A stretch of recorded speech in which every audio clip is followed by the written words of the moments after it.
C'est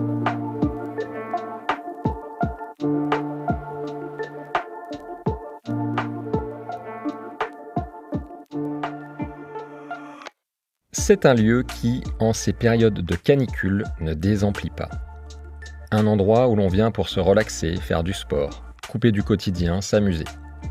Où les corps se dévoilent, les épidermes rougissent, les peaux transpirent et l'esprit s'évade, parfois, dans la lecture. Aujourd'hui, on enfile son plus beau slip de bain, on se tartine de crème solaire indice 50, direction la piscine. Physiquement, là, je me sens éveillé, tu vois, j'ai bien nagé. Et puis là, intellectuellement, je trouve que c'est stimulant. Donc c'est, ouais, l'esprit et le corps, quoi. J'ai des, je sais même plus comment ça s'appelle, des pochettes plastiques, voilà, que tu avais pour tes cours de techno ou autre. Et du coup, ça sert à protéger les livres quand je les transporte parce que j'ai tout le temps un bouquin sur moi. Aujourd'hui, c'était plus trempette, bronzette et donc lecture. Bonjour à toutes et tous et bienvenue dans ce nouveau numéro de Livres comme l'air. Alors après le hors-série enregistré chez Laurine, que je vous invite à écouter, on se retrouve avec un format classique, dans un lieu qui était une évidence en plein mois de juillet, la piscine. Et on démarre avec un premier lecteur allongé sur sa serviette que je repère de loin grâce à son splendide maillot de bain au motif ananas. Salut, je m'appelle Guillaume et je lis Une nuit à la cause de Sandrine Rousseau. Qu'est-ce qui t'a mené vers ce livre ? Je sais pas trop. Bon, déjà la couverture était assez fleurie, elle attire l'œil. Et puis ça partenait quand même à de la critique qui est souvent faite aux gens qui sont progressistes, militants, de des fois en faire un peu trop. Et du coup de lutter contre, de se tirer une balle dans le pied. Je trouvais le questionnement intéressant en tout cas. La couverture, alors on la verra pas parce que les gens qui écoutent le podcast forcément n'ont pas la vision. Est-ce que tu peux la décrire vite fait ? C'est un petit livre tout fleuri, plein de fleurs, rose bonbon, orange, jaune. Ça tape à l'œil, quoi. C'est joyeux. C'est un livre que tu avais chez toi ? C'est un livre que j'avais chez moi depuis peut-être 2-3 mois et que j'avais en stock. J'attendais de lire au beau jour. T'en es au début plutôt. Ouais. Est-ce que tu peux nous dire un petit peu pour l'instant ce que t'en as retenu, de quoi ça parle Oui, alors du coup, elle commence un petit peu en parlant de ce petit tonton qu'on a tous en repas de famille et qui nous parle toujours qui est toujours un peu à l'extrême droite et qui nous dit souvent que tout était toujours mieux avant et que les militants, ils sont un petit peu trop investis, ils en font un peu trop, surtout les femmes quand même. Elle râle un petit peu trop et du coup elle compare un petit peu et elle remet les choses au clair un petit peu en comparant les chiffres, les inégalités qui perdurent, ce genre de choses. C'est intéressant, ça apporte des arguments qu'on peut avoir soi-même envers le petit tonton, quoi. Toi aussi t'en as un de tonton comme ça ? Ouais. Je sais jamais quoi lui répondre. Il s'appelle Jean-Pierre, il s'appelle comment ? Il s'appelle André. Ça te donnera du coup peut-être des arguments pour lui répondre. Je sais pas si t'es du genre un peu à lancer des débats en famille ou plutôt à les écouter tranquillement dans ton coin. Non, en famille, ouais, je suis plutôt du genre à rentrer dedans. Je pense que c'est important en fait. Ça permet de maintenir le dialogue et d'éviter que les gens s'éloignent de plus en plus, quoi. C'est important de maintenir le dialogue entre nous, quoi. Si on laisse les gens se radicaliser, je crois, dans leur sens, dans leur coin, on se retrouve avec 30% du FN. Voilà. Donc là il fait beau, on est au bord de la piscine, on aurait peut-être pu imaginer des lectures éventuellement plus légères. Qu'est-ce qui t'a amené à prendre ce livre pour aller à la piscine ? Du coup je lis souvent plusieurs livres à la fois. Et là sur un jour de repos comme ça va, j'ai la capacité de lire quelque chose comme ça d'un petit peu lourd, qui demande un peu de concentration. Après le travail, j'y vais plutôt sur des romans type fantasy, des trucs comme ça, qui demandent pas trop de concentration, quoi. J'adapte selon mon état de fatigue, quoi. Qu'est-ce qui fait que t'es à la piscine ? Un jeudi après-midi, t'es en repos, tu disais ? Ouais, je suis en repos, je travaille en 4 jours semaine. Du coup, j'ai des longues journées, c'est pour ça que des fois le soir, je suis un peu fatigué pour lire quelque chose de sérieux. Mais du coup, là, sur mon jour off, quelque chose d'un peu plus intense, quoi. Et comment t'alternes piscine et lecture alors ? J'ai attaqué, j'ai fait mes 2000 mètres, et puis maintenant, un petit peu de bronzette, quoi. Au soleil, en train de lire. Tu vas y retourner ? Non, non, j'ai fini mes 2000, peut-être un petit coup si j'ai froid, enfin si j'ai chaud, et pour me rafraîchir, mais c'est tout quoi. Quel type de lecteur es-tu? J'ai des phases, mais là ça fait quoi, je sais pas, peut-être 2-3 mois où je lis tous les soirs, pas de télé, rien d'autre, ouais, je lis. Voilà, j'ai des phases, ça dépend aussi de la lecture en fait. Des fois tu tombes sur un livre, t'accroches pas trop, c'est un peu poussif. Bon, généralement si c'est poussif j'arrête le livre, mais ça m'arrive pas souvent quand même. J'aime bien terminer mon livre. Tu dis que tu as lu pas mal cette année, au cours des derniers mois. Est-ce qu'il y a des titres qui ressortent que tu pourrais me conseiller? Un livre que j'ai lu en début d'année, c'est Je pense trop, mais je sais pas c'est qui l'auteur. Ça j'ai beaucoup aimé. Qu'est-ce que j'ai lu d'autre? Tu me le résumes en 2 mots. C'est pour les gens qui pensent trop et ça permet un petit peu de déculpabiliser, de se sentir des fois un petit peu trop pensif, pas à côté de la plaque avec les autres. Et ça revient à l'essentiel qu'on a tous le droit d'être nous, qu'on n'a pas besoin de chercher à être parmi la norme et que c'est bien de penser trop en fait. Voilà. Qu'est-ce que j'ai lu d'autre? J'ai lu toute la série des E.T. Rivalry, la série qui est sortie là, je les ai lus en anglais du coup parce qu'ils sont pas encore sortis en français.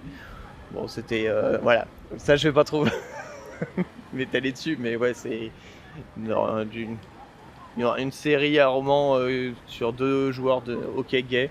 C'était facile à lire, c'est chill quoi. T'as vu la série aussi? Ouais, j'ai lu la série, c'est comme ça que j'ai découvert. Et alors si tu compares la série et le roman? Et bon, j'ai lu les 6 romans du coup, je crois, ou 6 ou 5. Bah forcément c'est des histoires qui sont un peu interconnectées avec les mêmes joueurs, mais la série est quand même assez fidèle et elle respecte bien l'écrit de l'autrice quoi. Pour conclure, on voit qu'il y a quand même assez peu de gens qui lisent autour de nous. Qu'est-ce que tu donnerais comme argument pour la lecture, pour les gens qui sont là mais qui ne lisent pas? Est-ce que tu as soit des arguments, soit des petites astuces pour donner envie de lire? Bah, moi je trouve que après le travail, souvent on est fatigué et on a vite tendance à se poser devant la télé. Mais en fait, c'est de la récup passive et on s'ennuie un petit peu, ça nous stimule pas intellectuellement, c'est pas du vrai loisir. Alors qu'en fait, bouquiner, vraiment il y a une vraie évasion en fait. On s'imagine les personnages, on se questionne. Si on lit quelque chose un peu plus, un essai, c'est comme faire du sport. C'est de la vraie détente, c'est de la détente active et à la fin on se sent mieux quoi. Alors que la télé, c'est juste un peu abruti et on a somnolé devant souvent quoi. En scrollant en même temps, bon, voilà. C'est un peu dommage. Et du coup, je trouve qu'il faut quoi? Il faut commencer par des petits livres en fait. On peut commencer par les mangas. Si on n'aime pas lire des grands romans, les mangas, des BD, c'est hyper chouette. Et puis il y a vraiment plein de styles en fait. Il ne faut pas avoir d'interdit. Ça peut être de la science-fiction, ça peut être de la fiction, ça peut être des thrillers. L'important c'est de se faire plaisir en fait. Et toi, tu te sens mieux après 2000 mètres de nage ou après 1 heure de lecture? Après les deux. Physiquement, là, je me sens éveillé, tu vois, j'ai bien nagé. Et puis là, intellectuellement, je trouve que c'est stimulant. Donc c'est... Ouais. L'esprit et le corps, quoi. À quelques mètres de Guillaume, je croise un autre lecteur, qui lui a opté pour la lecture en position tailleur, le dos bien droit, casquette vissée sur le crâne, et sosie de voix de grand corps malade. Cela n'engage que moi. Salut, je m'appelle Louis et je lis un manga qui s'appelle Degreman d'une auteure qui s'appelle Oshino Katsura. C'est une histoire fantastique qui se passe à l'époque victorienne, principalement en Europe, même s'il voyage un petit peu partout. L'idée, c'est de se baser sur des écrits bibliques, donc tu as toute l'histoire avec les descendants de Noé, avec le Vatican, le pape et ainsi de suite. Il y a un personnage qui s'appelle le Comte Millénaire qui a une apparence assez grotesque alors que le manga se veut assez réaliste et qui lui transforme les gens qui sont malheureux et qui ont perdu un être cher en démons qui va revêtre leur peau. Pour contrecarrer ça, et justement le Vatican a une sorte d'armée entre guillemets, des gens qui ont été choisis plus ou moins par Dieu et qui sont touchés par la grâce et qui ont le pouvoir de purifier les âmes qui ont été malmenées. C'est un prétexte pour au début faire des grosses bagarres et c'est ce qui plaît dans les mangas, c'est pour ça que j'ai acheté ça pour l'été aussi, pour pour se détendre. Et puis après, ça parle de choses qui sont plus touchantes, étant donné qu'il y a beaucoup de jeunes. Et du coup, il y a un petit peu ce côté enfant-soldat, combat qui te dépasse, drame. Et aussi, si tu as envie si tu rejettes ce pourquoi tu as été appelé, Dieu te maudit, entre guillemets. Depuis le début, le manga a évolué? Ouais, exactement. Au début, c'est très convenu, on va dire. Mais ils voulaient déjà se démarquer par un contexte un petit peu plus gothique, un petit peu plus sombre. Et là, ça a vraiment évolué sur des thématiques plus adultes. Je pense que l'autrice aussi, elle a évolué. Et du coup, c'est ce qui fait que je continue de le suivre et que ça m'accompagne au fur et à mesure des années. Ouais. Quel est ton rapport avec les mangas en général? Je suis ce qu'on pourrait appeler un fanatique. J'ai une énorme bibliothèque. Alors on a 2 penchants chez nous. Donc on a tout un pan de mur qui est pour les romans, les livres d'art, les essais. Et après on a tout un autre pendant de mur où j'ai presque là je vais bientôt taper la barre des 700 tomes. Comme c'est beaucoup de séries, forcément là tu vois, c'en est une parmi tant d'autres, il y en a 29. Donc autant te dire que ça monte vite. Et j'essaye de me restreindre. En termes de budget, en termes de place, le prochain achat, ce sera sûrement une nouvelle bibliothèque. C'est la bibliothèque qui s'adapte à tes lectures et non l'inverse. Exactement. Et ce qui est assez pratique aussi, c'est la bibliothèque municipale. J'emprunte beaucoup là-bas. Shout out to la bibliothèque municipale. Je ne sais pas comment dire, mais j'adore cet endroit. Pour moi, comme pour toi, je pense qu'elle adore lire. J'ai l'impression d'être dans un magasin de jouets où je peux prendre ce que je veux. Je me tente sur des romans, ils sont pas bien, je les repose. Ils sont trop bien, je les achète pour les avoir après chez moi. Il y a des séries de mangas que j'ai envie de tester. Ok, je lis 2-3 tomes, c'est génial. Et soit je les lis tous là-bas, soit j'achète la suite. Donc ça, ouais, on a la chance d'être bien fourni en plus à Lyon. Ouais. Est-ce qu'il t'arrive de te débarrasser ou de revendre certains des livres que tu as chez toi? Moi, je suis un petit peu un fétichiste du livre. Je sais que pour les romans, si je juge un livre à sa couverture, je sais qu'il ne faut pas le faire, mais si j'ai vu une belle édition, j'ai envie de lire le livre avec cette édition, parce que c'est un objet que je vais tenir dans les mains pendant longtemps, que je vais feuilleter, que je vais poser, que je vais avoir avec moi quand je suis au boulot, quand je suis au bar, et ainsi de suite. Et du coup, ouais, j'aime beaucoup avoir l'édition que je veux. Je prends très soin de mes livres. Ou alors, si je les écorne, je les aime comme ça. Mais en tout cas, je revends quasiment jamais rien. Mais ouais, j'adore aussi que les livres que j'achète, ils aient été lus par quelqu'un. Ils ont un passé. Il y en a certains, ils ont été annotés.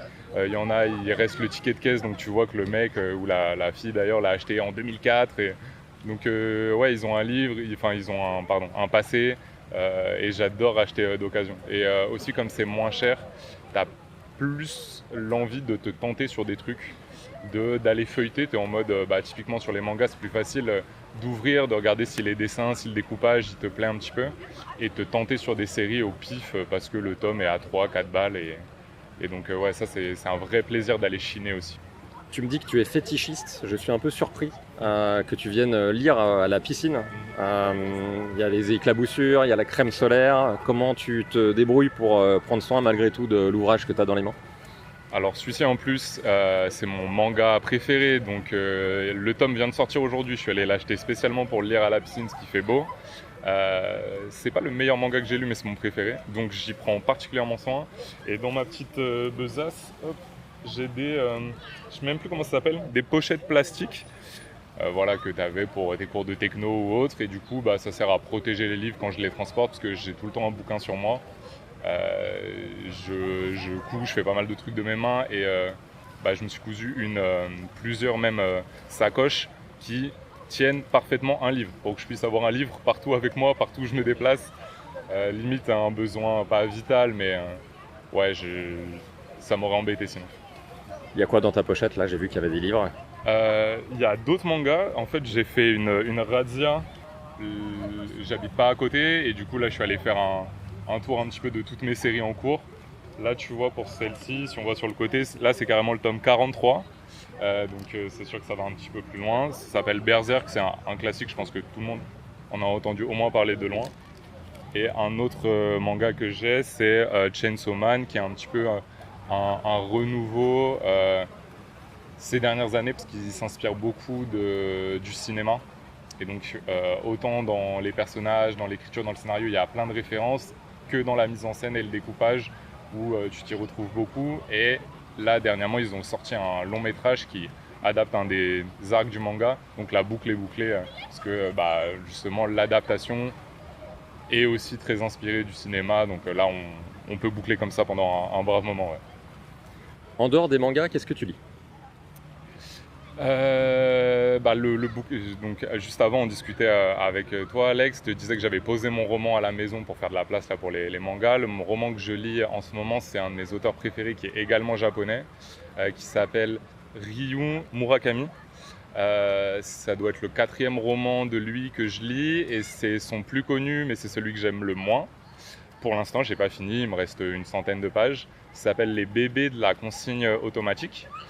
Et c'est un auteur que je recommande, notamment un livre qui s'appelle Bleu presque transparent, qui est son premier et celui qui m'a le plus touché, qui en fait décrit des choses assez trash de la vie quotidienne, même si c'est pas ma vie quotidienne, hein, c'est des gens qui prennent de l'héroïne, des choses comme ça, donc c'est la vie quotidienne de certaines personnes, pas moi. Donc des choses assez trash, des violences sexuelles, ainsi de suite, enfin voilà, il y a des meurtres, des accidents de voiture, mais avec une certaine poésie. Et c'est assez basique, hein, mais c'est ce contraste ou cette, je sais pas si on peut dire dialectique. Là, je m'avance dans des trucs qui me dépassent peut-être, mais en tout cas, c'est ça qui me touche et que je trouve il arrive à faire émerger quelque chose de beau de toutes ces horreurs. Donc c'est ça qui me plaît. Et il en a fait un autre qui s'appelle 1984, je pense que l'année est pas bonne, mais je laisserai les gens, s'ils sont curieux, regarder, qui parle plutôt de lui, c'est autobiographique sur quand il était adolescent et qu'il essayait de faire des films avec ses potes, avec 3 fois rien, qu'il était fasciné par une fille de sa classe, et du coup, c'est moins trash que d'habitude, puis ça fait une petite bouffée d'air frais comparé aux horreurs habituelles qu'il écrit. Bon, rassure-moi, t'as prévu d'aller te baigner un petit peu ? Ouais, je vais essayer de me rafraîchir un petit peu parce que rapidement quand tu lis, tu t'oublies et en fait il commence vraiment à faire chaud donc. Est-ce que tu t'es déjà noyé dans un livre ? Waouh, excellente question. Un livre qui m'aurait absorbé de bout en bout. J'avais lu un roman qui s'appelle Ubik de Philippe Cadic, que les gens connaissent peut-être pour les nombreuses adaptations qu'il y a eu au ciné, notamment Blade Runner ou autres. C'est un livre où il y a beaucoup de plongées et tu sais plus si t'es dans la réalité, si t'es dans le rêve, si t'es vivant, si t'es mort. Et c'est pas grave parce que c'est ça qui fait la beauté du truc, c'est de pas savoir et de kiffer quand même. Et je me souviens, justement, je le lisais en bord d'un lac et vraiment, je l'avais dévoré. Après, on avait fait des retours de 4 heures en voiture. J'ai fait que de lire parce que je comprenais pas ce qui se passait, c'était complètement fantasmagorique comme histoire, en même temps assez touchant de est-ce que je suis vivant, est-ce que je regarde ma vie à travers un autre truc, il y a beaucoup de choses dans ce livre, c'est pas très dur à lire, c'est pas immense, ça fait pas 800 pages, je pense aller un petit 400 pages gentiment, donc je recommande aux gens qui ont envie de prendre de la MDMA sur un bout de papier, je sais pas comment dire. Virtuellement. Voilà. Quel est le meilleur endroit pour lire pour toi ? Une certaine vision du bonheur pour moi, c'est un café bien serré, un verre d'eau fraîche ou un Perrier. J'ai arrêté de fumer, mais dans ces moments-là, je regrette. Il faut que j'arrête de dire des trucs comme ça. Et un bon livre en terrasse d'un café au soleil, c'est génial. Souvent aussi, tu as un peu le bruit des gens qui parlent un peu à côté de toi ou des assiettes qui se cognent. En fait, ça fait un espèce de bruit de fond et ça te permet, je trouve, limite de te plonger davantage dans le livre. Tu sais que c'est un moment qui est pour toi, posé, même si tu lis des trucs qui peuvent être violents ou d'action ou machin, peu importe, en fait, ça te pose, tu te mets dans ton propre rythme quand tu lis. C'est ça que j'aime bien, si tu as envie de lire vite, si tu as envie de lire en travers, tu y vas, si tu as envie de relire 3 fois la même page pour bien comprendre, tu le fais. Et ouais, en terrasse d'un café, je sais pas, je pense que c'est imbattable. Pour info, le roman de Ryu Murakami, évoqué par Louis, s'intitule 1969. À ne pas confondre avec IQ84 de son homonyme Haruki Murakami. Avant d'écouter la prochaine lectrice, qui va nous parler d'un grand succès mondial, j'avais une petite anecdote à partager avec vous. Pendant l'interview avec Louis, la sécurité de la piscine nous tournait autour, nous fixait énergiquement et s'activait sur les talkie-walkie. Pendant quelques instants, j'ai eu l'impression de braver les interdits, d'être un dangereux gangster armé jusqu'aux dents. Pour toute arme, je n'avais qu'un simple micro et c'est effectivement bien ce qui les inquiétait. Comme quoi, ça tient à rien la survie d'un podcast. Échaudé par cette mésaventure, je pars me réfugier à l'autre bout de la piscine, là où s'amusent les familles et les enfants. Bonjour, je m'appelle Elisa et là en ce moment je lis les 4 accords Toltec de Don Miguel Ruiz. Ça va parler à beaucoup de monde, mais est-ce que tu peux quand même nous en dire 2 mots, expliquer de quoi il s'agit? C'est un livre de développement personnel. Il y a 4 accords très importants qui sont parcourus au cours de ce livre. Alors je les ai pas en tête, donc je vais parcourir rapidement le sommaire. Il y a que votre parole soit impeccable. Ça c'est le premier. Le deuxième c'est quoi qu'il arrive, n'en faites pas une affaire personnelle. Et le troisième c'est ne faites pas de suppositions. Et le quatrième, faites toujours de votre mieux. Tu en es où toi? Alors moi je viens tout juste de commencer, je suis vraiment à l'introduction. C'est un livre que j'ai déjà lu il y a très longtemps. Mais là je l'ai plus trop en tête et c'est vrai que je trouve que c'est un livre qui nous permet vraiment d'être en paix avec beaucoup de choses.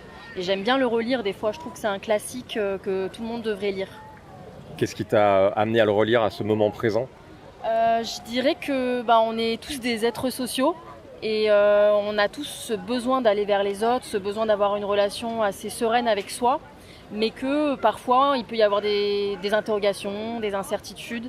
Et moi c'est vrai que dans ces moments-là, j'aime bien me reconnecter à moi-même et la lecture c'est un moyen, je trouve, d'autant plus quand il y a des sujets comme ceux-là, de faire un peu le vide. Et de se sentir un peu plus en paix une fois qu'on a lu quelques pages. Et en ce qui me concerne, c'est vrai que je suis beaucoup sur les écrans et c'est quelque chose vraiment qui vient, on va dire, développer plein de suppositions, des perceptions peut-être différentes que si j'étais un peu moins sur les écrans. C'est vrai que ces 4 accords m'ont tout de suite parlé parce que c'est écrit avec une simplicité déconcertante et ça nous parle tout de suite, je trouve. Moi, en ce qui me concerne, je te tutoie ou je te vois? On se tutoie, ouais. Ok, c'est bon, parce que je savais pas si avec le podcast. On se tutoie. Moi, en ce qui me concerne, je t'avoue que celui qui m'a le plus parlé, c'est que ta parole soit impeccable. Je pars du principe en fait que notre parole peut être des murs ou des fenêtres. Et que dans tout rapport, que ce soit familial, amoureux, amical, on peut parfois dégager une image qui n'est pas forcément la bonne parce qu'on n'a pas utilisé les bons mots qui caractérisent une situation ou qui veulent dire ce qu'on veut vraiment dire. Donc moi, c'est vraiment cet accord-là qui m'a vraiment parlé. Pour l'instant, ta parole est impeccable, donc je te confirme que ça fonctionne. Super, j'ai bien travaillé alors. Exactement, mais c'est bien de le relire, ça fait pas de mal aussi. C'est ça. Est-ce que tu dirais que c'est une bonne lecture de piscine? Oui, je trouve que c'est bien écrit. Pour toutes les personnes qui recherchent un livre assez court et accessible et puis pas très cher, hein, tu vois, il est à 8,95 € à l'époque où je l'avais acheté. Je trouve que c'est bien pour ceux qui recherchent une lecture accessible et vraiment sur le développement personnel. C'est une thématique sur laquelle tu as l'habitude de lire? Alors pas régulièrement parce que des fois j'arrive un peu à saturation. Je pense que c'est bien un peu de varier un peu les lectures et les thématiques. Mais il y a vraiment certains livres pour moi qui sont classiques, donc comme les accords Toltec. Il y en a un autre aussi que j'ai adoré, ça s'appelle Libre, imparfait et heureux. En fait, c'est un livre sur l'estime de soi et comment arriver à renforcer l'estime qu'on a de nous-mêmes pour avoir une vie beaucoup plus paisible et qu'on se lâche un peu la grappe aussi parce qu'on est souvent dans des pensées sur soi qui peuvent être parfois pénalisantes. Des fois, il faut juste se lâcher un peu la grappe tout simplement. En dehors de ces lectures, qu'est-ce que tu lis? En dehors de ces lectures, je t'avoue que je suis pas une lectrice régulière. Par contre, je me dis souvent que la lecture, c'est vraiment une porte vers des mondes mais multiples. Et là, en ce moment, j'ai beaucoup de temps, je suis au chômage. Et ça fait quelques temps que je me dis que c'est bien de lire. Donc j'aime bien les essais beaucoup. Là, j'ai Sapiens qui m'attend sur l'évolution de l'Homo sapiens. Et je trouve que c'est une lecture qui est hyper intéressante, qui apprend énormément de choses, avec beaucoup d'images. Je trouve que c'est très bien réalisé comme livre. Est-ce que tu as prévu d'aller te baigner? J'imagine que oui, un petit peu. Je me suis baignée 2 fois déjà, donc là, jamais 203. Voilà. T'es quel genre de nageuse? Une nageuse un peu ambitieuse avant d'aller à la piscine, et une fois qu'elle y est, c'est parasol, trempette, tranquillement. Oui, on est du côté plutôt chill ici, on n'est pas du côté sportif. J'ai vu le bassin avec tous les sportifs et là j'ai dit c'est pas encore pour moi, il va falloir bosser un peu avant. Le livre, tu l'as spontanément mis dans ton panier ou pas? Est-ce que tu avais en tête de lire quand tu es venu? J'avais en tête de lire. Je cherchais un moyen pour dire à mon cerveau c'est maintenant qu'il faut lire, c'est right now. Et donc je l'ai mis, j'ai préparé mon sac avant parce que je voulais le strict minimum. J'ai pas réussi à laisser mon téléphone chez moi. C'est la prochaine étape, voilà. Et t'arrives quand même, alors même si le téléphone est dans le sac, t'arrives à en faire fi? Sincèrement, c'est difficile. C'est difficile parce que j'ai toujours besoin un petit peu d'être stimulée par mon écran et je m'en rends compte quand c'est pas ma télé, c'est mon téléphone. Quand c'est pas mon téléphone, c'est ma Nintendo Switch qui m'attend. Et je t'avoue que ça commence un peu à m'agacer et je pense mettre des choses en place pour m'en éloigner doucement. Tu disais que tu n'étais pas forcément une grande lectrice. Oui. Est-ce que malgré tout, dans ta vie de lectrice, il y a des livres, des romans, des ouvrages qui t'ont marqué? Est-ce que tu saurais m'en citer un ou deux? Je crois qu'il y en a un, c'est un thriller psychologique d'ailleurs que j'avais beaucoup aimé et qui m'avait tout de suite accaparé. Je crois que je l'avais lu en moins de 48 heures, c'était fou. Et je crois que ça s'appelle Avant d'aller dormir. C'est un livre que je recommande à toutes les personnes qui veulent lire des thrillers et qui ont besoin d'avoir ce type de livre très accrocheur, avec une intrigue tout de suite qui donne envie de dévorer toutes les pages. Dans son recueil La première gorgée de bière, Philippe Delerme commence son texte « Lire sur la plage » par les mots suivants. Pas si facile de lire sur la plage. Allongé sur le dos, c'est presque impossible. Le soleil éblouit, il faut tenir à bout de bras le livre au-dessus du visage. C'est bon quelques minutes et puis on se retourne. C'est précisément à ce texte que je pense en croisant Mona, une lectrice solaire qui, effectivement, cet après-midi, en bord de piscine, s'adonne à la lecture, allongée sur le dos, livre tenu à bout de bras au-dessus du visage. Bonjour, je m'appelle Mona et là je suis en train de finir un ouvrage critique de Bazin sur Chaplin. Chaplin, j'adore et dernièrement j'avais oublié Monsieur Verdoux et le hasard a fait que je suis tombée sur ce livre il n'y a pas très longtemps et j'ai vu qu'il y avait plusieurs articles sur ce film-là et du coup j'ai re-regardé Monsieur Verdoux et je me suis plongée dans ce bouquin. Donc c'est vraiment le sujet principal de ce livre? Non, c'est des articles sur Chaplin en général et il y en a 3 ou 4 quand même sur Monsieur Verdoux puisqu'il a été mal reçu par la critique. Il est par pas mal d'aspects bien différents du reste de son œuvre. Quel est un peu le grand enseignement ou l'idée principale de ce livre? Le mélange entre le personnage de Charlot et l'homme Chaplin, la façon dont il joue avec, dont il s'en nourrit, la façon dont il s'éloigne, comment il arrive à construire un mythe qui participe autant de son propre être que de son personnage. Tu avais déjà lu d'autres ouvrages sur Chaplin? Non, vraiment que sur Chaplin, non. J'avais sûrement dû lire quelques articles, mais j'avais pas lu tout un ouvrage seulement sur Chaplin. Tu me disais que tu étais fan de cinéma aussi. Oui. Est-ce que tu lis principalement autour du cinéma? Non, pas forcément. J'en lis régulièrement, mais je lis aussi beaucoup de romans, de théâtre, de poésie. Mais je lis régulièrement des ouvrages sur le cinéma. Est-ce qu'il y en a un qui te vient à l'esprit que tu pourrais conseiller en particulier? Pour lequel tu as une Ben, affection particulière. Du coup, Bazin, c'est le hasard puisque tu me demandes, mais son ouvrage qui pour moi est vraiment essentiel si on veut réfléchir au cinéma, qui s'appelle Qu'est-ce que le cinéma de Bazin. Ça fait référence à, il faut avoir quand même un bagage de films pour pouvoir suivre sa pensée à travers l'histoire et aussi en termes d'esthétique. Mais voilà, tu m'as demandé, moi ce serait parce que je finis celui-là de Bazin et Bazin c'est vraiment top ce qu'il écrit sur le cinéma. Est-ce que tu préfères la lecture ou le cinéma alors? Haha. Et ben en fait ça a évolué au fil du temps. Plus jeune, j'aurais répondu je préfère la lecture et je pense que petit à petit, c'est pas que je m'en suis éloignée, mais aujourd'hui je dirais que je préfère le cinéma parce qu'il me fait ressentir encore plus de choses que la lecture. Est-ce que tu fais partie des gens qui trouvent le film toujours moins bien que le livre dont il est tiré? Alors ça, il y a tellement de... Ça dépend et du film et du bouquin et de l'adaptation. C'est vrai que si le bouquin est très bon, je vais plutôt ne pas aller voir l'adaptation. Mais il m'est arrivé de voir des adaptations qui sont...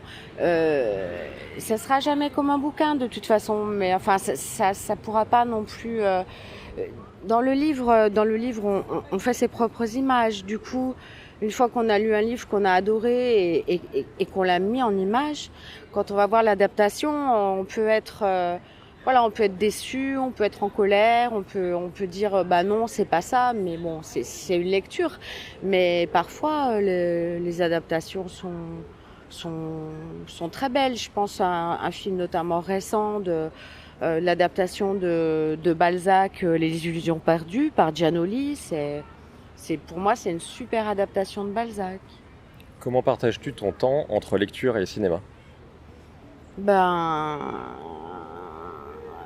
à la piscine, je peux pas aller au cinéma. Du coup, je bouquine.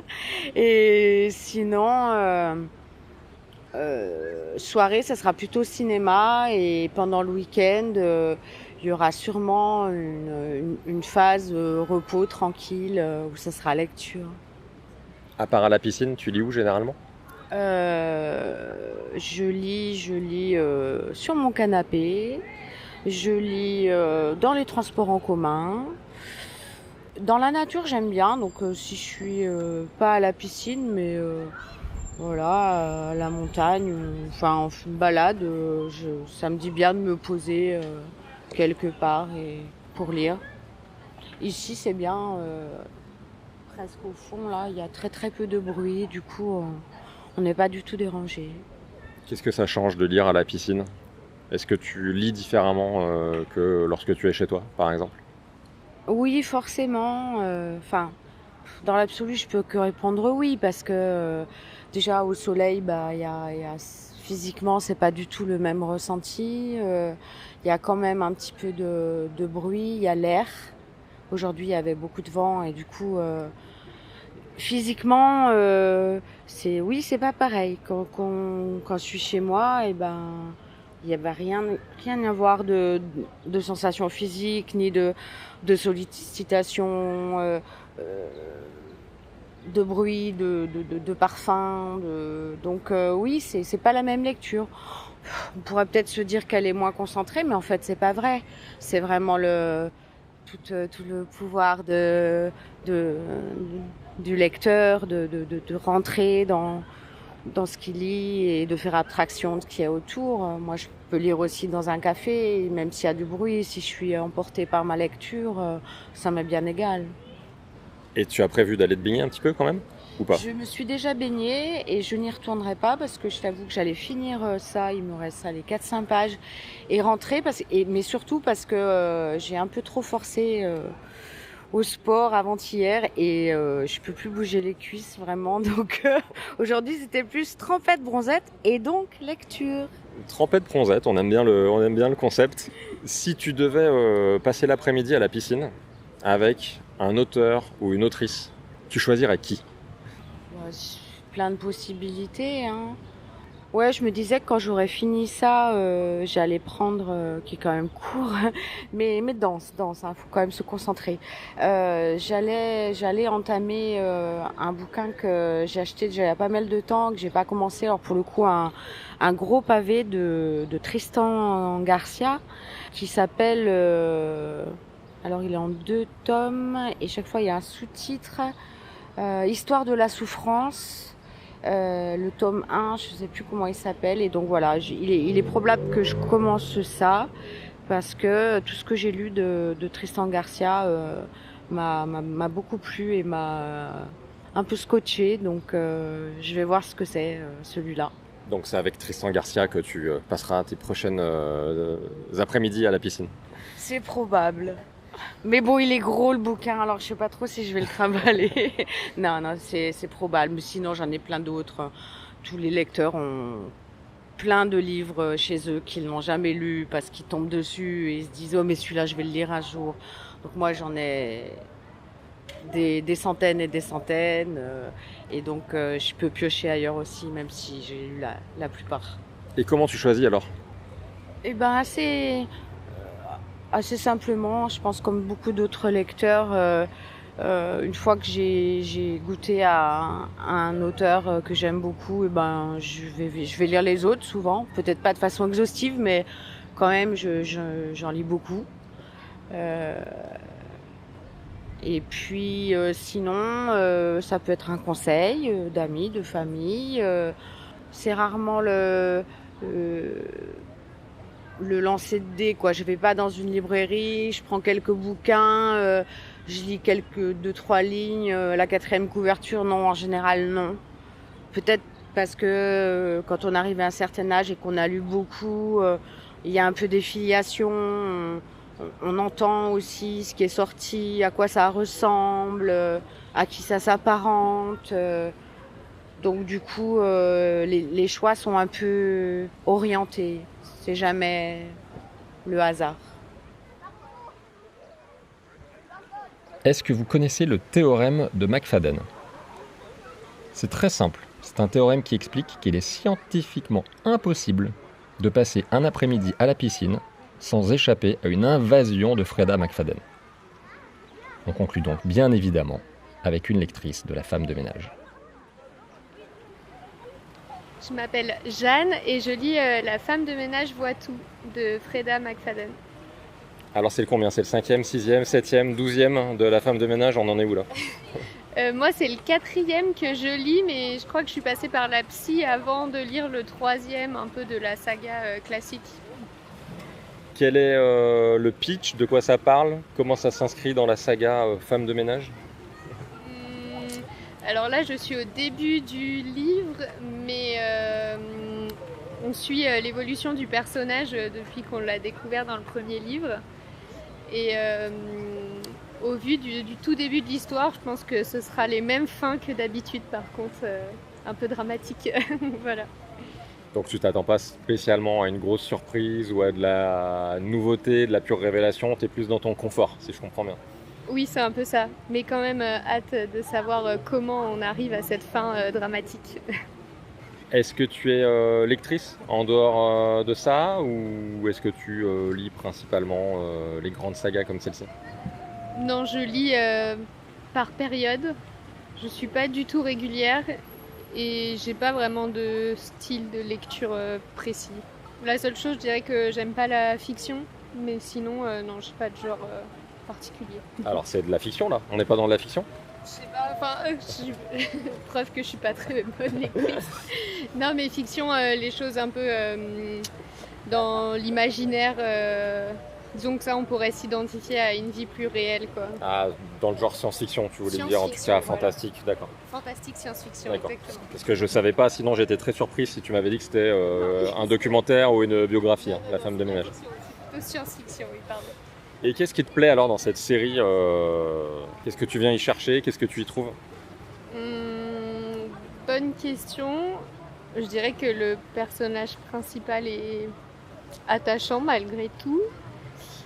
Et après, dans tous les livres, je trouve que l'écriture est simple et ça se lit vite, donc c'est ce que j'aime aussi. Comme je suis pas régulière dans la lecture, il faut que ça se lise vite. Et ouais, les histoires restent dynamiques et pleines de rebondissements un peu tout le temps, quoi. À quel moment tu lis, toi? Je lis les soirs et les week-ends, c'est tout. Mais ouais, pas de moment très précis, pareil, au feeling. Alors là, on est ni le soir ni le week-end. Bah, après le travail, on est en début de soirée là, donc ça passe. C'est vrai, 18h54, on est quasiment sur le soir. Tu es venu à la piscine en sortant du boulot, c'est ça? Oui, c'est ça. Ouais. C'est une habitude pour toi? Absolument pas. Vraiment. C'est la première fois que je viens depuis que j'habite à Lyon depuis 6 ans. Donc Ok. c'est une première. Et alors, comment ça se passe pour cette première? Bah, c'est cool parce que j'avais tenté de venir une fois, mais il y avait énormément de monde dehors qui faisait la queue. Et là, c'est plutôt agréable.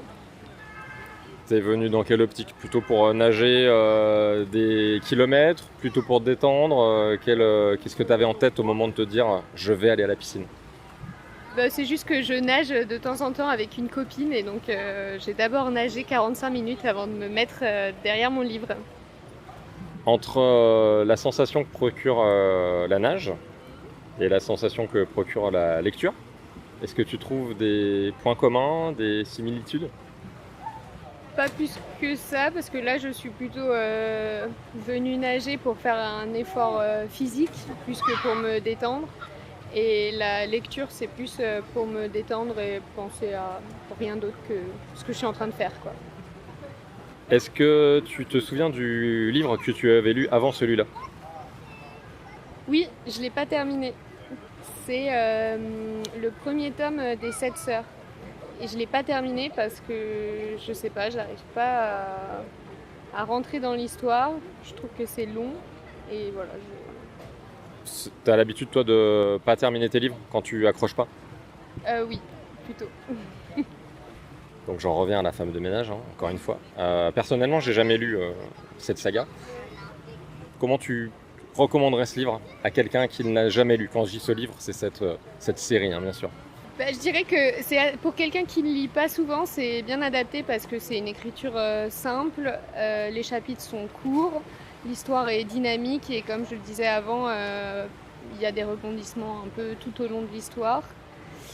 Et donc, et en fait aussi, il y a le fait que les premières pages nous donnent la chute de l'histoire. Et donc on a vraiment envie de connaître cette chute, comment on en est arrivé là. Voilà. Est-ce que tu es allé voir le film également? Non, j'ai pas vu le film. C'était un choix ou pas? Parce que je vais pas trop au cinéma et je me suis dit, bah, comme j'ai lu le livre, j'attendrai qu'il soit sur les plateformes éventuellement pour le voir et comparer. Si je te laissais le choix entre ne plus pouvoir aller à la piscine et ne plus lire du tout, plus rien, tu choisirais quoi? J'avoue que j'aime beaucoup l'eau et être au bord d'une piscine, donc je choisis la piscine. Très bien, on va arrêter de parler à ce moment-là. non, je comprends le choix. Mais bon, ne plus lire quand même. Hein. Tu ferais comment si tu pouvais plus lire? Tu ferais quoi? Comme je suis pas une grande lectrice, c'est pas quelque chose qui est ancré dans mon quotidien, comme ça pourrait être le cas pour d'autres personnes. Donc c'est pour ça que je me pose pas trop la question. Et est-ce que tu sais déjà quel livre tu vas lire après celui-là? Peut-être me remettre sur les 7 sœurs. Retenter retenter quand même. Mais sinon, non, j'ai pas de livre en tête. D'ailleurs, tu les choisis comment, toi, tes livres? Par exemple, les 7 sœurs, qu'est-ce qui t'amène vers un livre? Oui, je dirais que c'est un peu l'effet de mode d'en discuter avec certaines personnes. J'ai aussi ma maman qui lit beaucoup, donc quand elle a un livre bien, elle me le donne, elle me dit il faut que tu lises ça. Et donc, c'est souvent comme ça que je me retrouve avec un livre entre les mains. Que tu ne lis pas, donc? Que je lis pas toujours, que je termine pas toujours, mais bon, souvent on a les mêmes goûts avec ma maman, donc ça va. Mais oui, c'est surtout en parlant avec les gens. Donc ta maman lit beaucoup. Elle n'a pas réussi à te transmettre ce virus de la lecture? Non, mais quand même, elle tente en me donnant des livres. Et est-ce que tu lui rends toujours les livres qu'elle te prête? Non, parce que moi j'aime bien avoir des livres dans une bibliothèque visible, alors qu'elle va les mettre dans le garage. Ainsi s'achève ce 7e épisode de Livres comme l'air que je considère symboliquement comme le dernier de la saison 1. J'en profite donc pour vous remercier de toutes vos écoutes au cours de l'année écoulée et de votre fidélité au podcast. On se retrouve courant août pour un nouveau hors-série, avant de redémarrer sur les chapeaux de roue en septembre avec une 2e saison que je peux déjà vous annoncer prometteuse au vu des lieux que j'irai explorer. Je vous souhaite un très bel été et avant de vous laisser, je vous invite à suivre le podcast sur Instagram pour découvrir toutes les coulisses. Et aussi, très important, à laisser des étoiles sur vos plateformes d'écoute, c'est ce qui permet au podcast d'être découvert. Merci encore et n'oubliez pas votre livre en allant à la piscine. Bisous bisous.